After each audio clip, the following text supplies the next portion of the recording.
Jumpa lagi para sahabatku terkasih dimanapun berada. Semoga kita semua dalam keadaan baik dan sehat. Para sahabatku terkasih, sesi ini saya masih mengajak kita untuk melihat kunjungan Paus Fransiskus ke Indonesia. Teristimewa Paus bertemu dengan tokoh lintas agama di Masjid Istiqlal Jakarta.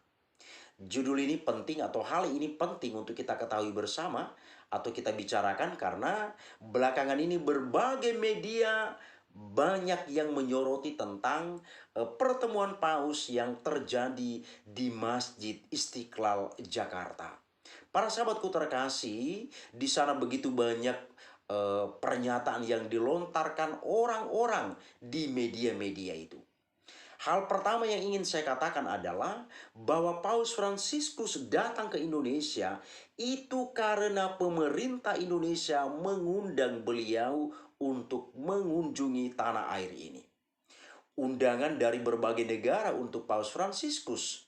Bukan hanya Indonesia yang mengundang, atau bukan karena Paus Fransiskus tidak punya pekerjaan atau tidak punya kerjaan, lalu melayangkan surat ke Indonesia, kemudian beliau datang ke Indonesia.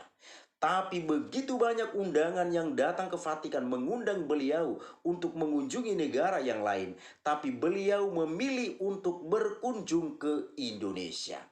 Ini hal penting yang perlu kita catat, perlu kita ingat baik-baik. Supaya kita tidak sembarangan bicara di berbagai media. Para sahabatku terkasih, kunjungan Paus Fransiskus ke Indonesia dan teristimewa bertemu dengan tokoh lintas agama di Masjid Istiqlal belakangan ini menjadi pembicaraan yang hangat dan ramai. Begitu banyak orang menyoroti di sana yang macam-macam. Bahkan pada umumnya disoroti bahwa kehadiran Paus Fransiskus di sana itu sebenarnya itu haram bagi umat Islam ketika orang lain berkunjung ke rumah ibadatnya. Jadi kehadiran tokoh-tokoh agama lain, demikian juga Paus Fransiskus ke Masjid Istiqlal itu dinilai haram, tidak pantas orang lain yang non-muslim hadir di sana di Masjid Istiqlal ini. Bahkan di sana dikatakan bahwa Paus Fransiskus itu masuk ke dalam masjid. Padahal sesungguhnya adalah Paus Fransiskus tidak masuk ke dalam masjid. Tapi Paus Fransiskus bertemu dengan tokoh lintas agama di halaman Masjid Istiqlal. Di sana dibangun tenda, di tenda itulah dilakukan pertemuan. Tapi banyak orang mengungkapkan hal yang tidak benar. Yang mengatakan Paus Fransiskus masuk ke dalam masjid dan lain sebagainya. Para sahabatku terkasih, saya bingung melihat hal ini. Kita semakin beragama, justru dengan beragama itu kita akhirnya membatasi diri dengan orang lain. Paus Fransiskus dan tokoh-tokoh lain yang datang ke Masjid Istiqlal berada di halaman Masjid Istiqlal dan melakukan pertemuan di sana itu dinilai haram. Nah, sekarang saya bertanya, nanti para sahabat silakan memberi komentar di kolom komentar. Saya bertanya demikian. Pertama, Masjid Istiqlal itu untuk atau arsiteknya adalah seorang Kristen yang bernama Frederick Silaban. Jadi Masjid Istiqlal itu arsiteknya adalah seorang Kristen yang bernama Frederick Silaban. Apakah ini tidak haram bagi Islam? Seorang Kristen, orang yang di luar Muslim, justru beliaulah atau dialah yang mendesain, merancang bangunan Masjid Istiqlal. Apakah ini tidak haram bagi Islam? Apakah ini tidak haram? Dan akhirnya itu diresmikan pada tahun 1978. Apakah ini tidak haram? Sementara kunjungan yang dilakukan oleh Paus hanya berada di halaman Masjid Istiqlal bersama dengan tokoh agama yang lain, itu dinilai haram. Frederick Silaban merancang menjadi arsiteknya bangunan Masjid Istiqlal yang menjadi tempat Anda untuk beribadah. Kenapa itu tidak dianggap sebagai sesuatu yang haram? Kenapa tidak dilarang pada saat itu? Jika itu haram, maka sebenarnya umat Islam pada saat itu sudah melarangnya. Paling tidak arsiteknya itu harus seorang muslim juga. Ini arsiteknya seorang Kristen kok. Kenapa itu tidak dianggap sebagai sesuatu yang najis, sesuatu yang haram? Karena itu bukan dari atau bukan karya tangan, mendesain itu bukan karya tangan umat muslim sendiri. Para sahabatku terkasih, ini harus kita pikirkan dengan baik supaya kita itu tidak asal bicara, tidak asal melontarkan pernyataan yang tidak-tidak. Itu yang pertama. Yang kedua, pertanyaan saya yang kedua.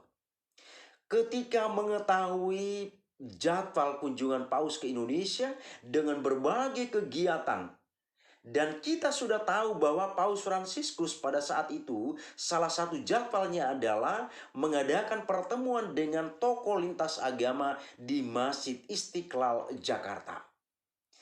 Pertanyaannya adalah, seandainya atau ketika Anda mengetahui tentang jadwal itu, kenapa Anda tidak protes? Kenapa tidak protes pada saat itu? Bahwa tidak pantas melakukan pertemuan itu. Orang-orang yang non-muslim tidak pantas hadir di halaman Masjid Istiqlal mengadakan pertemuan di sana. Kenapa tidak diprotes sejak awal? Toh jadwal seorang paus kita sudah tahu seperti apa. Bukan tokoh abal-abal di dunia ini. Tapi tokoh yang punya pengaruh yang begitu besar di mata dunia. Sementara Anda yang komentar tidak punya pengaruh apa-apa. Paus punya pengaruh yang begitu besar. Rencana perjalanannya semua sudah terungkap dengan baik. Maka kenapa Anda tidak komplain ketika mengetahui jadwal kunjungan itu dan pertemuan itu dilaksanakan di sana? Kok baru komentar setelah Paus meninggalkan Indonesia? Begitu banyak komentar bermunculan di berbagai media, menajiskan, mengharamkan, tidak pantas, tidak layak seorang yang non-muslim berada di halaman Masjid Istiqlal, dan lain sebagainya. Komentar-komentar miring semua yang muncul. Tapi ketika mengetahui jadwal itu, tidak ada satupun yang memberi komentar atau penolakan. Padahal begitu jauh-jauh hari jadwal kunjungan Paus ke Indonesia, dan setiap kegiatan yang dilakukan oleh Paus sejak awal, sejak sudah lama kita sudah tahu tentang kegiatan-kegiatan itu. Tapi tidak ada satupun yang menolak itu atau melarang. Setelah semuanya sudah terjadi baru muncul komentar. Inilah mentalitas kita orang Indonesia. Segala sesuatu setelah terjadi baru kita mulai banyak ngomong. Tapi sebelumnya tidak ada yang mengangkat, tidak ada yang ngomong apa-apa. Tidak ada yang memberi komentar apa-apa tentang itu. Para sahabatku terkasih, bagi kami sebagai umat beriman Katolik, umat agama lain datang ke tempat ibadah kami, ke gereja, tidak jadi masalah bagi kami. Tidak jadi masalah. Di gereja saya, kebetulan umat yang hidup atau masyarakat yang hidup di tempat kami ini adalah masyarakat plural. Maka ketika terjadi pemberkatan nikah di gereja, banyak juga kok umat muslim yang hadir di dalam gereja yang merupakan keluarga dari pengantin itu. Banyak umat itu hadir di dalam gereja mengenakan jilbab, ikut dalam pemberkatan itu. Mereka duduk menyaksikan peristiwa pemberkatan itu di dalam gereja. Biasa saja bagi umat Katolik. Itu tidak dianggap sebagai sesuatu yang haram karena umat agama lain masuk ke dalam gereja kami. Itu biasa saja. Karena apa? Itu tergantung dari kedewasaan iman kita menyikapi hal itu. Kedewasaan iman kita. Itu hal yang pertama. Hal kedua, saya ingat pada masa COVID, pemerintah di wilayah kami, tempat saya berdomisili ini, pada umumnya adalah umat muslim.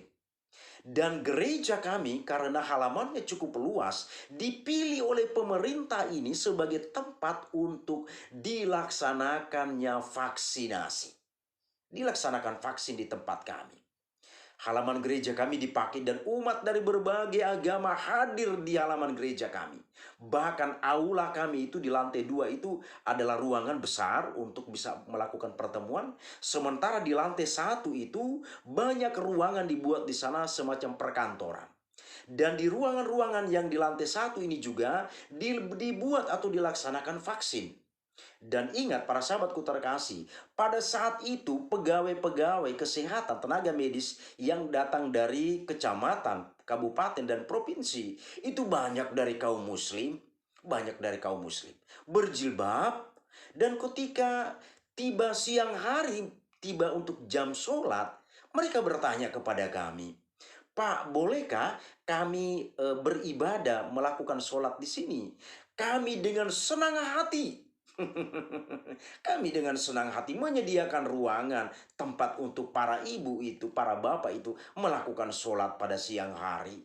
Dan kami sebagai umat beriman Katolik bangga ketika kami bisa membantu orang lain untuk semakin menghayati iman agamanya.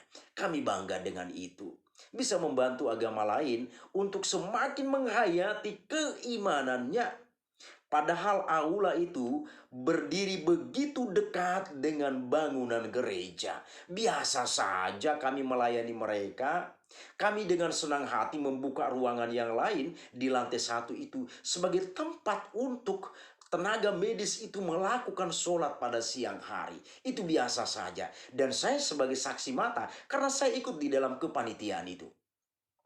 Bahkan para sahabatku terkasih, di aula yang lantai 2 dari bangunan yang sama itu, setelah itu kami melakukan syukuran tahun baru bersama. Jadi gereja kami melakukan syukuran tahun baru, kemudian kami mengundang semua orang yang ada di sekitar gereja itu, semua agama tanpa kami pandang, untuk hadir di sana bersama-sama merayakan syukuran itu. Dan di saat itu gereja ingin juga menyapa masyarakat yang ada di sekitar itu. Dan saya juga ikut di dalam kepanitiaan itu. Saya katakan kepada MC pada saat itu bahwa ketika menyapa para hadirin yang ada di dalam aula itu, jangan menyapa pertama dengan menggunakan kata shalom atau salam sejahtera. Karena apa? Yang hadir di aula waktu itu beraneka agama atau beragam agama yang hadir. Dan saya begitu bangga banyak ibu yang hadir mengenakan jilbab dan wajah mereka berseri-seri karena kami menghargai mereka, memandang mereka dengan baik dalam acara itu. Dan saya katakan juga kepada MC dan atau pembawa acara bahwa di sini dalam acara ini tidak dinyanyikan lagu-lagu gereja, tapi semua lagu bernuansakan nasional, lagu-lagu umum yang dinyanyikan. Dan sapaan yang dipakai di sana adalah sapaan enam agama atau sapaan lintas agama. Itu yang dipakai. Jadi para sahabatku terkasih, hal yang kami lakukan di dalam gereja Katolik ini sebenarnya di sana mau menunjukkan bahwa gereja Katolik itu tidak pernah membedakan agama A, agama B, agama C. Karena persaudaraan yang ada di dalam gereja Katolik adalah persaudaraan yang universal. Bukan berarti kami semakin beragama, kami kemudian memandang agama lain itu sebagai pihak yang berlawanan dengan kita, yang harus kita asingkan, yang harus kita jauhi. Bukan demikian dalam pandangan gereja Katolik. Ingat, gereja Katolik selalu berpandangan bahwa semua manusia di muka bumi ini sama di hadapan Tuhan. Karena apa? Semuanya memiliki martabat yang sama. Demikian sedikit ulasan para sahabatku terkasih. Semoga ini bermanfaat bagi kita. Terima kasih. Tuhan memberkati.